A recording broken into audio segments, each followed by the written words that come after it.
இன்றைக்கி நாம் பார்த்த உடனே சாப்பிடணும் போல் இருக்கிற மேகி எப்படி செய்யலான்னு பார்க்கலாம். இன்றைக்கி இந்த ரெசிபி செய்கிறதுக்கு நான் 2 கேரட் எடுத்துக்கிறேன். உங்களுக்கு தேவையான அளவு கேரட்டை நீங்கள் ஆட் பண்ணிக்கலாம்.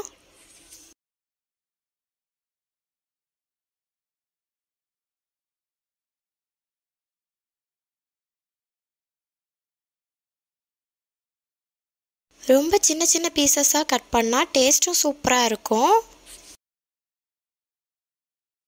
கண்டிப்பாக இந்த மெத்தடில் ஒரு காலாச்சும் மேகி ட்ரை பண்ணி பாருங்கள், நல்லாயிருக்கும், செம்ம டேஸ்ட்டாக இருக்கும். ஒன்ஸ் இந்த மெத்தடில் நீங்கள் மேகி செஞ்சிட்டிங்கன்னா அதுக்கப்புறம் எப்போ வாங்கினாலும் இந்த மெத்தட் தான் யூஸ் பண்ணுவீங்க. அவ்வளோ டேஸ்ட்டாக இருக்கும் மேகி.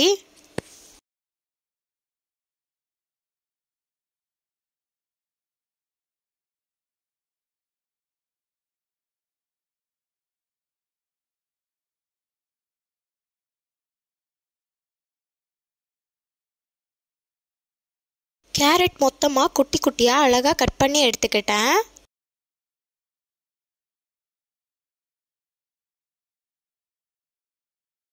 அப்புறமா தேவையான அளவு பீன்ஸ் கட் பண்ணி எடுத்துக்கிட்டேன். பீன்ஸ் கேரட் ரெண்டுமே உங்களுக்கு தேவைக்கு ஏற்ற அளவு கட் பண்ணி எடுத்துக்கிட்டால் போதும்.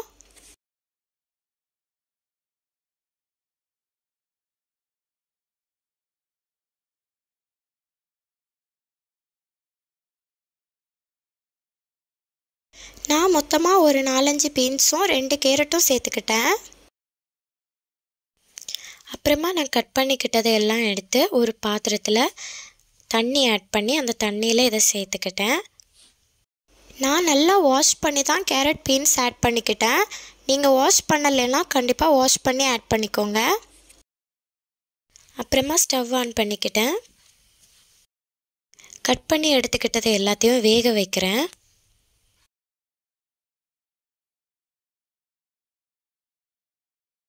இது ஒரு சைட்லேருந்து ரெடி ஆகும்போதே நான் அடுத்தது ரெடி பண்ண தொடங்கிட்டேன். ஒரு பெரிய வெங்காயம் எடுத்துக்கிட்டேன்.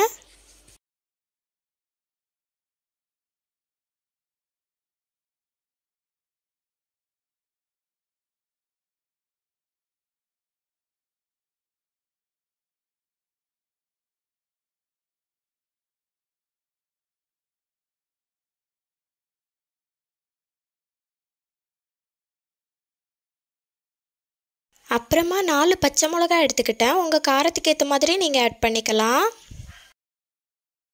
ஒரு பக்கம் பீன்ஸ் கேரட் நல்லா வெந்துக்கிட்டு இருக்கு. நல்லா கொதித்து நல்லா வேகணும்.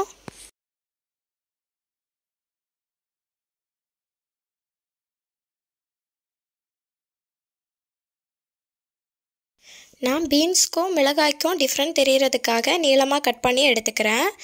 உங்களுக்கு தேவைன்னா நீங்கள் குட்டி குட்டியாக கட் பண்ணி கூட எடுத்துக்கலாம்.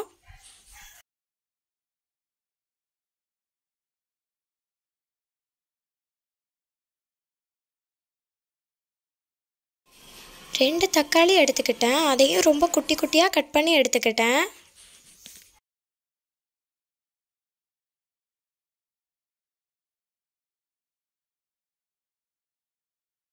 எவ்வளோ குட்டி குட்டியாக கட் பண்ணுறோமோ அவ்வளோத்துக்கு டேஸ்ட் சூப்பராக இருக்கும். ட்ரை பண்ணி பாருங்கள்.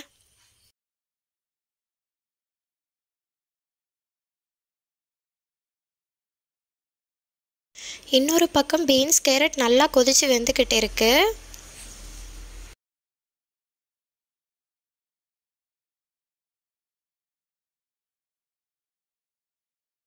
ஒரு பக்கம் இது வெந்துட்டே இருக்கும்போதே இன்னொரு ஸ்டவ்வை ஆன் பண்ணி அதில் ஒரு கடாயை வச்சுக்கிட்டேன்.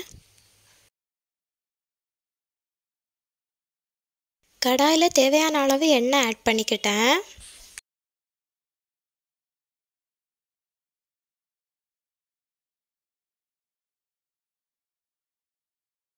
அப்புறமா குட்டி குட்டியாக அரிஞ்சு வச்சிருக்கிற உள்ளியை ஆட் பண்ணிக்கிட்டேன்.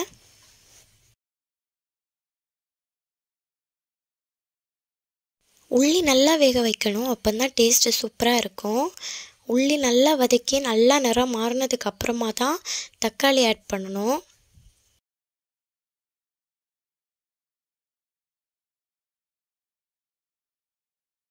உள்ளி நல்லா வேகணும். நல்லா வெந்ததுக்கு அப்புறமா தான் தக்காளி ஆட் பண்ணணும்.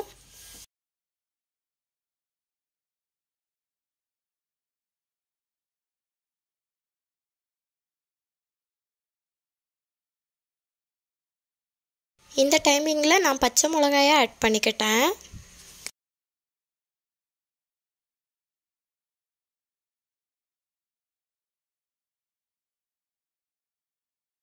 நல்லா உள்ளி வதங்கி நல்லா கலர் எல்லாம் மாறினதுக்கப்புறமா தக்காளி ஆட் பண்ணிக்கிட்டேன்.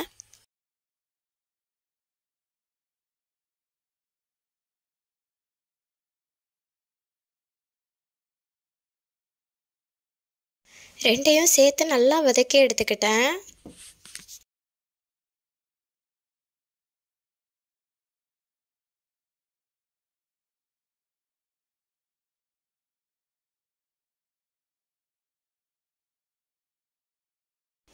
உள்ளி தக்காளியும் ரெண்டையும் நல்லா சேர்த்து மசிச்சு விட்டுக்கிட்டேன். இப்படி நல்லா மசிச்சு விடும்போது தக்காளி உள்ளியோட டேஸ்ட் அதில் இறங்கும்.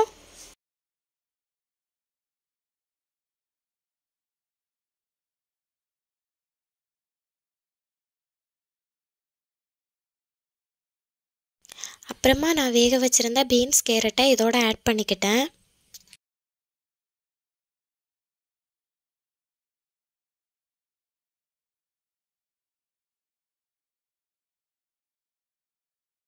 எல்லாத்தையும் சேர்த்து நல்லா மிக்ஸ் பண்ணி விட்டுக்கிட்டேன்.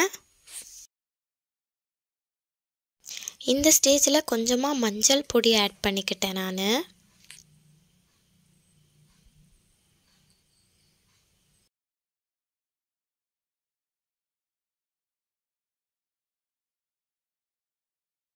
உங்களுக்கு தேவைக்கு ஏற்ற மாதிரி மஞ்சள் பொடி ஆட் பண்ணிக்கலாம்.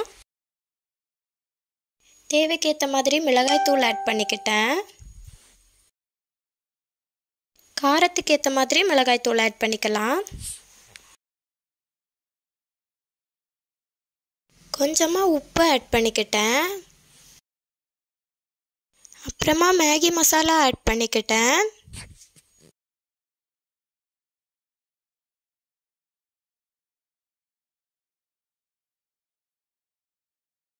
அப்புறமா நல்லா மிக்ஸ் பண்ணி விட்டுக்கிட்டேன்.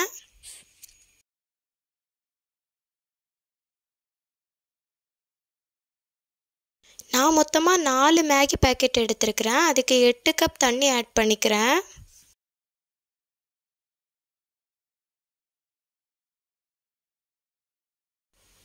ஒரு மேகி பேக்கெட்டுக்கு 2 கப் தண்ணி தான் சரியான அளவு.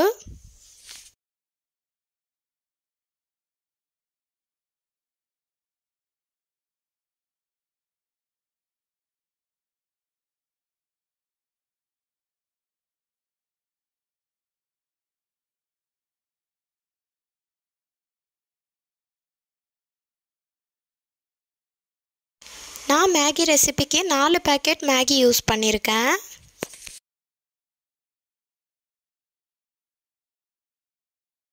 குழம்பு கொதிக்கிறதுக்கு முன்னாலேயே கொஞ்சமாக கொத்தமல்லி தழை ஆட் பண்ணிக்கிட்டேன்.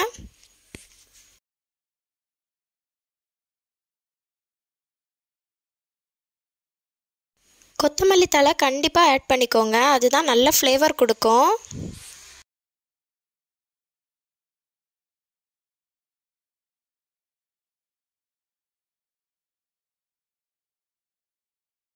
இந்த டைமில் நான் மேகியை 2 உடைச்சிக்கிறேன்.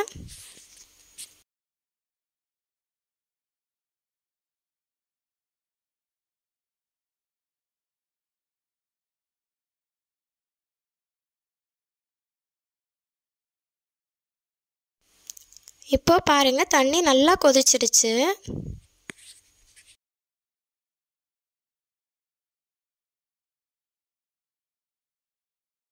இந்த அளவுக்கு கொதி வந்திருந்தா போதும். இந்த டைமில் நான் மேகியெல்லாம் ஆட் பண்ணிக்கிறேன்.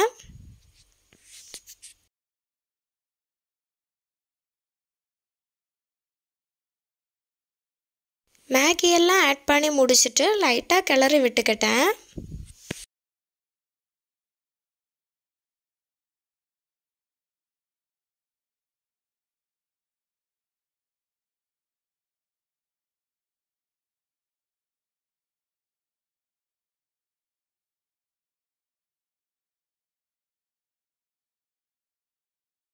தண்ணி தேவையான அளவு வற்ற விட்டுருங்க.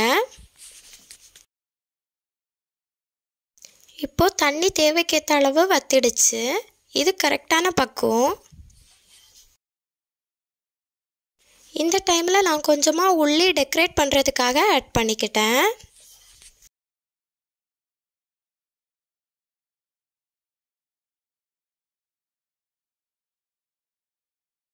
கொஞ்சமாக கொத்தமல்லி தழையும் ஆட் பண்ணிக்கிட்டேன். இவ்வளோதான், மேகி ரெடி ஆயிடுச்சு. ஃபுல்லாக டெக்கரேட் பண்ணுறதுக்கப்புறம் ஃபினிஷிங் இப்படி தான் இருந்துச்சு.